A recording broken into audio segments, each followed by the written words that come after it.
Hello guys, যাদের phone থেকে সরাসরি প্রক্সিমিটি সেন্সর অফ করার কোনো অপশন নেই, যেমন রিয়েলমি, অপ্পো, ভিভো, টেকনো, এমনকি বর্তমানে নতুন ভার্সনে সরাসরি প্রক্সিমিটি সেন্সর অফ করার কোনো অপশন নেই, এই জন্য ডেভেলপার অপশন ব্যবহার করে প্রক্সিমিটি সেন্সর অফ করতে হয়। এটা কিভাবে করবেন সেটা আমি দেখাচ্ছি। আরেকটি কথা না বললে না, এরকম নিত্য নতুন সমস্যার সঠিক সমাধান পেতে চ্যানেলটি সাবস্ক্রাইব করে রাখুন। চলেন শুরু করা যাক। এর জন্য ফোন সেটিং এ চলে যেতে হবে।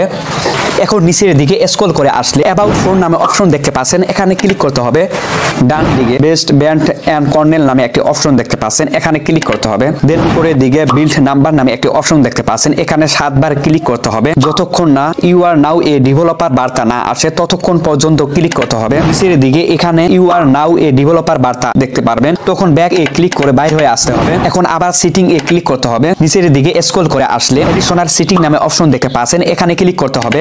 নিচের দিকে ডেভেলপার অপশন দেখতে পাচ্ছেন, এখানে ক্লিক করতে হবে। দেন নিচের দিকে স্ক্রল করে আসলে কুইক সেটিং ডেভেলপার টাইলস নামে একটি অপশন দেখতে পাচ্ছেন, এখানে ক্লিক করতে হবে। এখন নিচের দিকে সেন্সর অফ নামে একটি অপশন দেখতে পাচ্ছেন, এটা ক্লিক করে অফ করে দিতে হবে। এখন ব্যাক এ ক্লিক করে বাইরে হয়ে আসতে হবে। এখন স্ক্রিনের উপর থেকে নিচের দিকে সোয়াইপ করলে সেন্সর অফ নামে অপশনটি এখানে শো করবে। এখান থেকে প্রক্সিমিটি সেন্সর অফ বা অন করতে পারেন, আর এটি চালু করলে প্রক্সিমিটি সেন্সর সহ সব সেন্সর বন্ধ হয়ে যাবে। এইভাবে সহজে প্রক্সিমিটি সেন্সর অফ করতে পারেন। আর আপনার সমস্যার সমাধান হয়েছে কিনা কমেন্টে জানাবেন। লাইক ও সাবস্ক্রাইব করতে ভুলবেন না। ধন্যবাদ।